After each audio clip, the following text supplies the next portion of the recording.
So the typical process of a service is for after the meditation, somebody gives a little talk.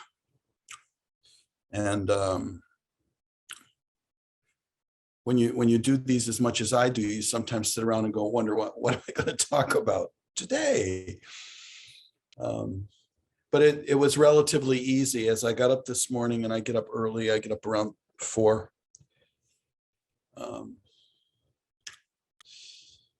I turned on the news quickly to see what might be happening in the world. And there were pictures of people at the Kabul airport in Afghanistan attempting to escape and get out, grabbing onto landing gear and wings of planes that were departing, and then falling to their death. I shut off the news and I began thinking about, oh my gosh, what kind of fear must you have to drive that type of action? You know, fear has come to us from our evolution. It's the fear of flight or fight. The fear of eat or be eaten is an evolutionary thing that's come down through many changes of how we got to be human beings, if you will. If you're looking out in nature, you'll notice that nature is always on the move. They're always, skirting around, looking around. Watch a deer. They can barely get a bite of grass without their head coming back up and looking because of this fear. We as human beings probably don't have this eat or be eaten fear necessarily, but it's translated into different places in our lives.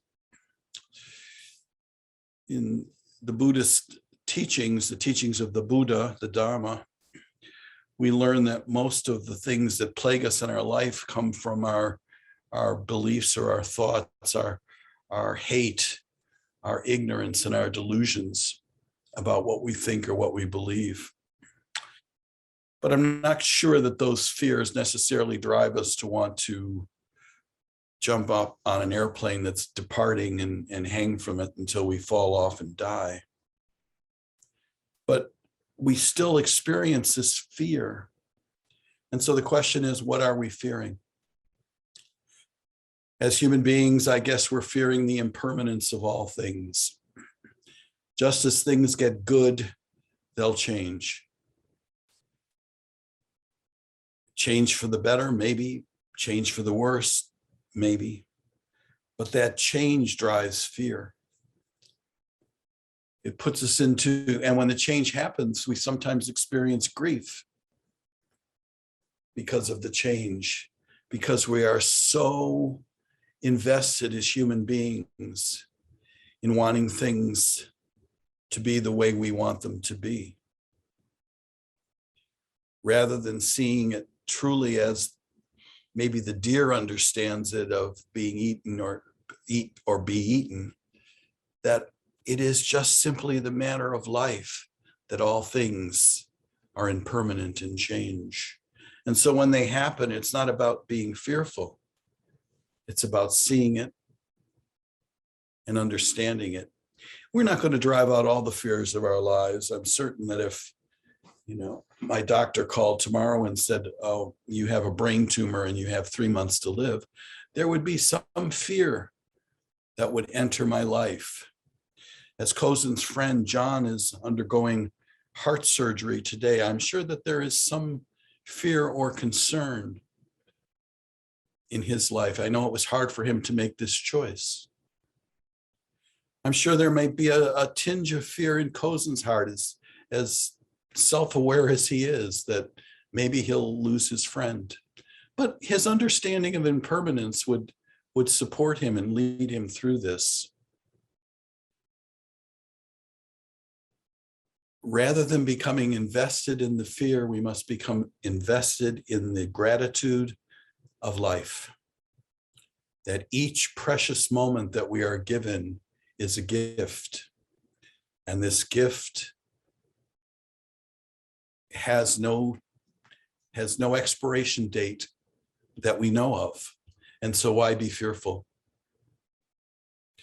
The 5 remembrances of the Buddha is that we are of the nature to grow old, and there is no way to avoid growing older. We are of the nature to be sick, and there is no way to avoid being sick.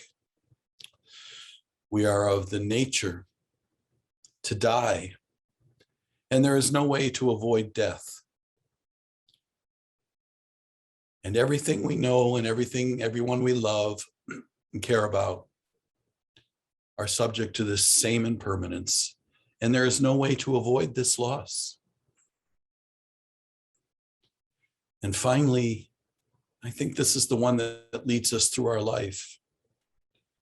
Our actions are our only true belongings.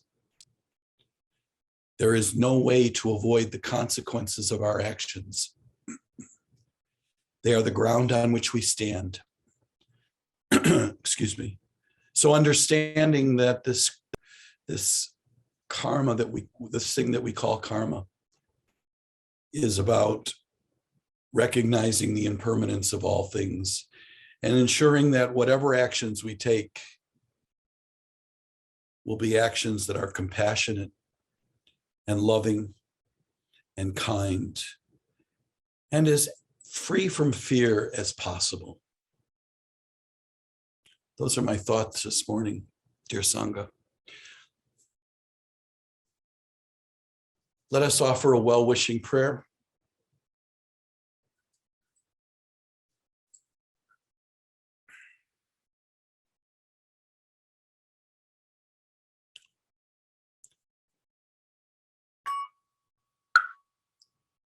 May the suffering ones be suffering free,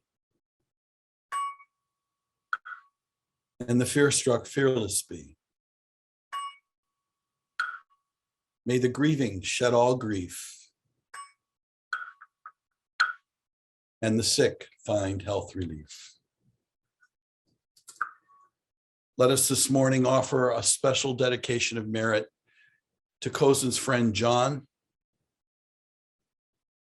that from our actions and from our intentions, whatever can go out into the world goes out to John, to the people in Afghanistan, to the people in Haiti, to people all over the world that deals with fear. Let us send our merit out to them. Dedication of merit. May the merit of this penetrate into each thing in all places, so that we and every sentient being together can realize the Buddha's way.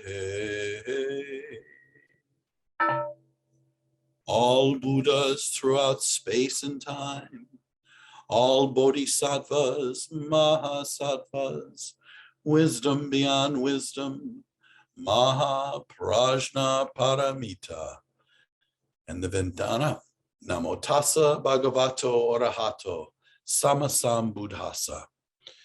You see the English below there is just honor to the Holy One, the great sage, the truly enlightened one. I simplify it in my temple. I say it means Yea Buddha.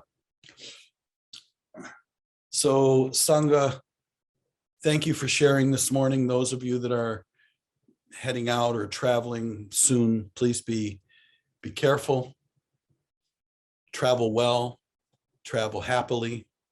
Let's go out today and do something nice for ourselves and for someone else. Thank you, Sangha.